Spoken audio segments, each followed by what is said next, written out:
A lot of people rise above it. And I don't think I was ever able to quite. I always got sort of mortified and wounded and went into hiding because of it. And I suppose that was very much my nature. Sir Nigel Hawthorne was a renowned British actor, celebrated for his remarkable talent on both stage and screen.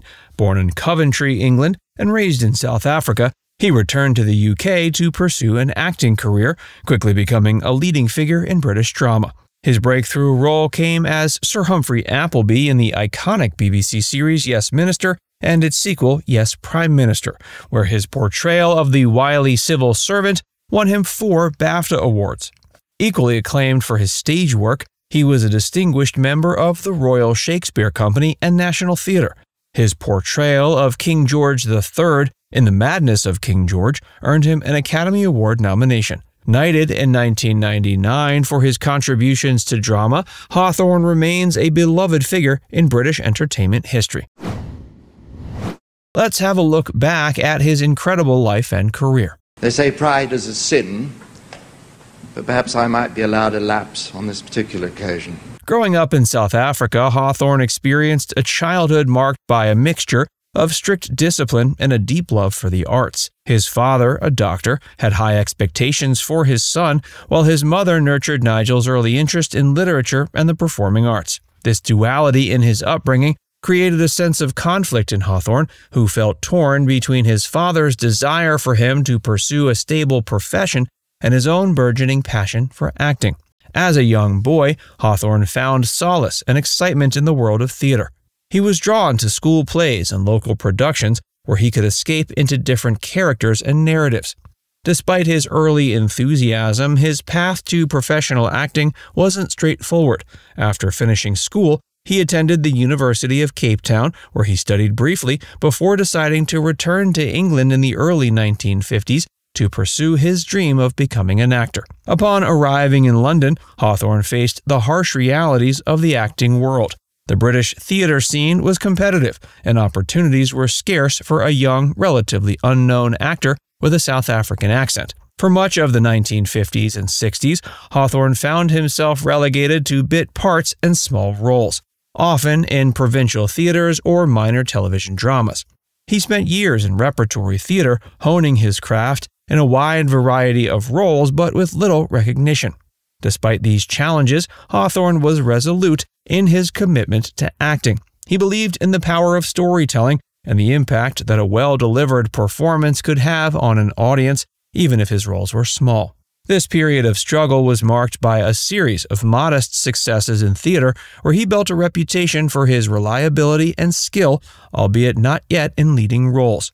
His work during these years was characterized by a meticulous approach to character development, a trait that later defined his more prominent performances. His first significant television role came in the early 70s, when he was cast in supporting roles in various BBC dramas. And although these roles did not bring him fame, they allowed him to demonstrate his range as an actor. His ability to disappear into a character, regardless of the role's size, began to attract the attention of casting directors, though major opportunities still eluded him. The turning point in his career came in 1980, when he was cast as Sir Humphrey Appleby in the BBC series Yes, Minister.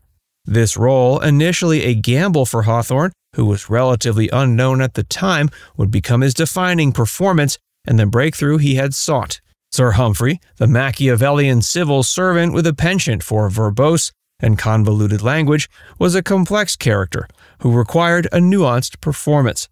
Hawthorne's portrayal was masterful, blending dry wit, subtle manipulation, and a veneer of bureaucratic respectability.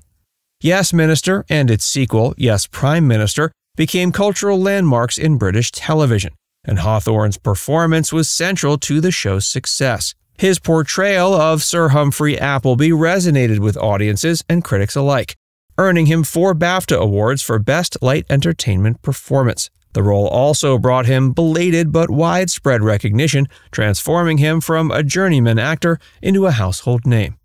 Hawthorne's success in Yes, Minister opened the door to more substantial roles in both film and television. But his journey to this point was anything but easy. The years of playing minor roles had instilled in him a deep sense of humility and a profound understanding of the actor's craft. He often spoke of how his early struggles shaped his approach to acting, making him appreciate each role he was given, no matter how small. After Yes Minister, he continued to build on his success, but he never forgot the long road he had traveled to get there. He returned to the stage, where he took on some of the most challenging roles in theater, including King Lear and King George III. His performance as King George III in the 1991 stage play The Madness of George III and its subsequent film adaptation, The Madness of King George, further cemented his reputation as one of Britain's finest actors. The film role earned him an Academy Award nomination for Best Actor, a rare honor for someone who had spent much of his career in obscurity.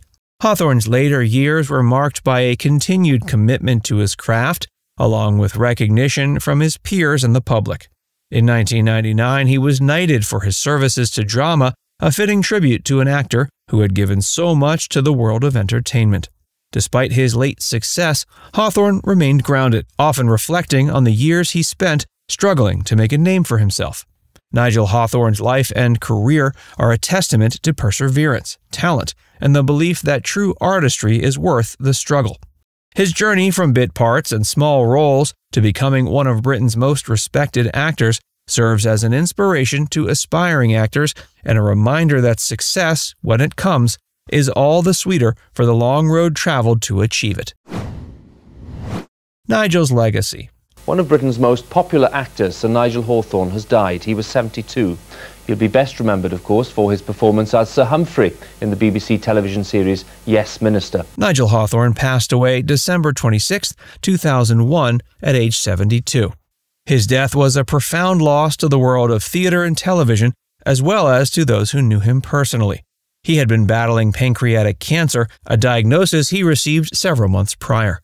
Despite his illness, he continued to work and remained committed to his craft until his final days. Hawthorne's death prompted an outpouring of tributes from across the entertainment industry. Fellow actors, directors, and writers spoke of his extraordinary talent, his generosity as a colleague, and his significant contributions to British culture. Derek Folds, who played Bernard Woolley alongside Hawthorne in Yes Minister, described him as a, quote, brilliant actor and a wonderful friend. Folds emphasized Hawthorne's dedication to his work and the deep respect he commanded from everyone he worked with.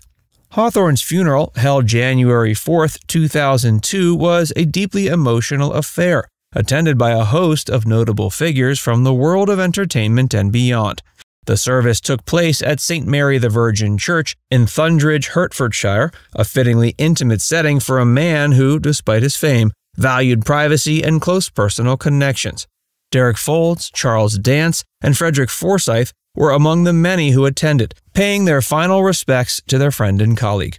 The service was marked by heartfelt eulogies that reflected on Hawthorne's extraordinary life, his contributions to the arts, and the personal impact he had on those who knew him.